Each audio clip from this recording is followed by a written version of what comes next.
So when I was talking about the automation and technology, guys, we need to start manufacturing things in Pakistan. We need to stop import dependency. So this is a big thing right now. Do you know how much gap there is between our trade balance? Why there's always a trade deficit? We're exporting about 25 billion, but then importing about 60 billion plus. So there's a $40 billion gap. So there's hardly any country with which Pakistan has a trade surplus. It's always a trade deficit. And this is because we're not focusing on manufacturing in Pakistan. This is what I want all of you to think about. The one thing, aside from everything else I'm telling you to take away, is I want to see more entrepreneurs. We don't need job seekers. There's plenty of job seekers as it is. Unemployment is skyrocketing. We need people who create jobs. And for that, you need to step forward and innovate. I'll tell you how easy it is. You already have established concepts in the world. Europe, US, look at them. They have hundreds of years of history. Pakistan only 70 years. We have a long way to go. Take those tried and tested models and re-implement them in Pakistan. We don't need to reinvent the wheel. Two types of innovation I always talk about: incremental and breakthrough. Incremental is when you take an existing idea and improve upon it based on your local dynamics. And breakthrough is when you come up with an Einstein type of an idea, which something has never been done before. I'll give you an example. DEPO, Defense Export Promotion, Pakistan. And I'm so proud of this. Do you guys know, the guys that are into weapons, that there's a weapon, a rifle, which can shoot around corners. So if you point it in a corner, it turns the barrel right or left, and there's a screen there. And from the screen, you can see who's behind that corner. You don't have to look over it. The screen does it for you, and the barrel turns. And you press the trigger, and it shoots either 90 degrees to the right, 90 degrees to the left. That gun was invented in Pakistan. And obviously, the world has copied our idea, and now many other companies are manufacturing it. But the innovation is there. Now, that is a breakthrough. But I want you to all work on incremental ideas because it's easier to replicate, re-engineer, which is what China is doing. When I talk about e-commerce, Daraz is a good example. But Daraz is not Pakistan. Daraz is from China. It's owned by Alibaba.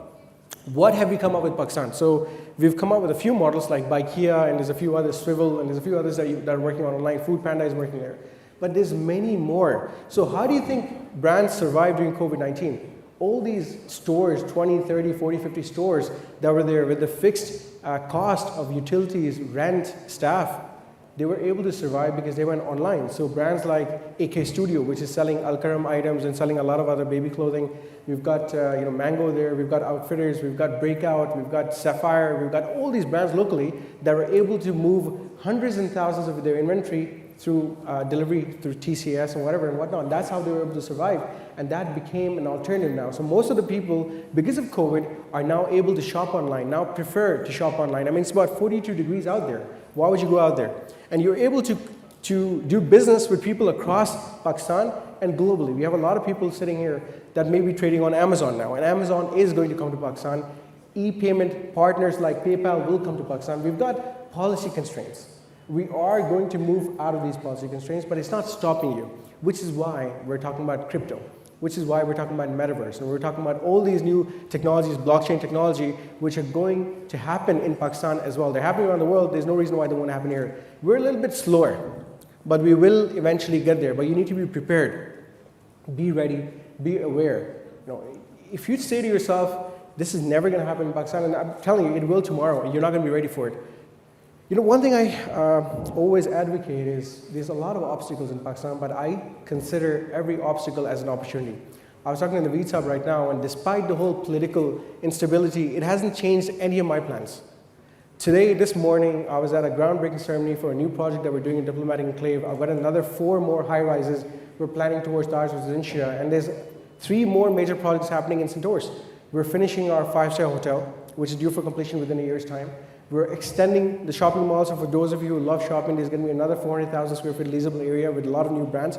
And we're adding another tower. You remember that triangular prism-shaped tower? That's going to be started next year. So it doesn't affect us. You know why? Governments will come and go.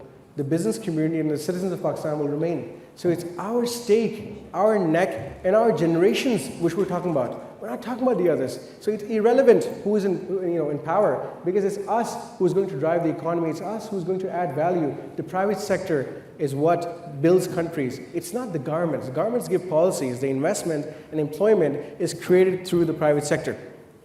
So moving back to innovation, e-commerce and technologies. Why can't we do it in Pakistan? Do you guys know that Pakistan's only exporting about $2 billion worth of software? Do you know how much India is exporting? 136 billion. Okay, I know, they're much bigger than us. A lot more people, a lot more human resource. But guys, we can at least get to 10 billion, 15 billion easily. We already have software houses here in I-9 that are supplying services to Amazon. We've got companies like Johns Hopkins, the hospitals, they're doing billing. We've got a company in Kashmir by the name of MTBC. They've got 3,000 employees there, and they're providing services to hospitals, billing services to hospitals in the US, in Azad Kashmir, in Bagh. So the incentives are there. Now we're working with the government for the STZs. There's already SEZs, special economic zones, but the special technology zones need to be set up to give incentive to technology companies to focus on starting new ideas. So the app development. You know, we've got Oculus now, right? Facebook. They came out with a device called Oculus. Everyone said that it's a software company, but then they created a hardware. They diversified, and look how successful that is in terms of virtual reality. It's a beautiful device. You can watch movies on it, you can interact on it, you can play games on it. Now I'll tell you why I was talking about crypto so much. Iran is a good example. It has sanctions. We're not able to do direct cash transactions as in many parts of the world, but crypto is a gray area.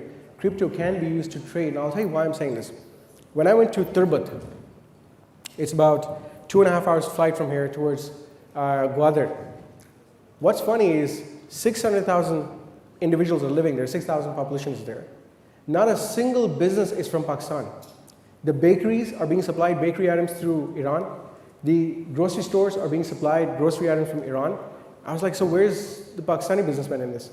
Pakistanis have not even gone towards Turbat and Balochistan. 40% of Pakistan remains in that area and it's unexplored. So what are we doing?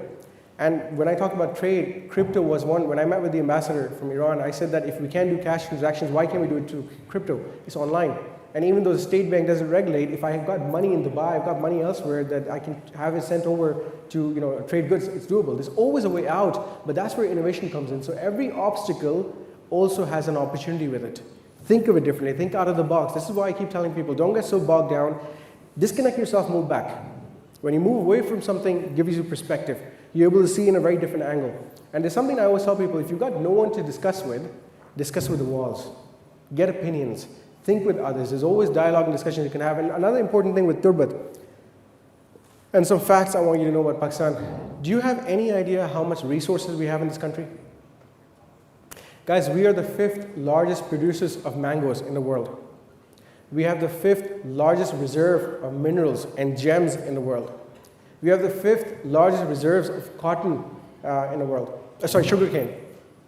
7th largest reserve of wheat, production of wheat. And if you look at the other, the rice and all these, we're in the top 10.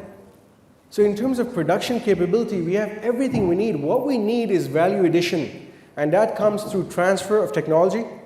And that's what's needed in Pakistan. And that's where you come in. You have the innovative ideas. I'll give you an example. I was at the SME college from NUST last week. And I met 2 students, which is what Bharia does as well. We have these innovative ideas where we try to commercialize concepts. So there were 2 concepts which I really like, and I'm going to help them commercialize those. I met the students, they came out with this device which can identify the maturity stage of a mango. So you can tell if the mango is 90% ready, 100% ready, or it's overdone. And that device is costing about 2.5 million rupees if you import it. They've invented it for about 250,000. It can retail for about 400,000 rupees. It was a sold item. To me, it was sold because if I sell this to the Multan manufacturers of mangoes, imagine how much more efficient they're going to become. Another area, cold storage. We're wasting most of our production because it's wasted because we don't have enough cold storage. So by the time it transports, by the time we're able to airlift it, it's all gone. To generate about $50 to $60 billion annually. So imagine how much potential there is in the sector where there's nothing at the moment. So imagine you guys setting up boutique properties or boutique services, consultancy for designing hotels, resorts, or even restaurants for that matter. I mean, do you know food is one thing we love and we're very good at it. And the diverse range from Karachi to all the way to north, you've seen how many delicacies we have here. So why aren't we able to capitalize on this? Because we don't have faith. You need to have faith in this country. Look at all the opportunities there are across the spectrum and the diverse range of products and services that there are. We should not be a service-driven country. We're an industry. We should be an industry-driven country. Focus on industrialization. Focus on production. Focus on human resource, the inexpensive human resource that you are and we have. This is the future of Pakistan. So ladies and gentlemen, I don't want to go over the time limit. I know there's more speakers, but on this forum, if there's any questions or concerns, tell me. I promise you, if I don't win your faith back, you can change my name. Because I am a Pakistani, I'm a very proud Pakistani, and I'm always going to be. There's one thing I want you to all say with me. I want to hear this, so I know that you have faith. Say it with me. Together we can. Together we will. Make Pakistan better than it ever was. हम सब मिलके इस बेहतरीन मुल्क को और भी बेहतर बनाएंगे. पाकिस्तान जिंदाबाद.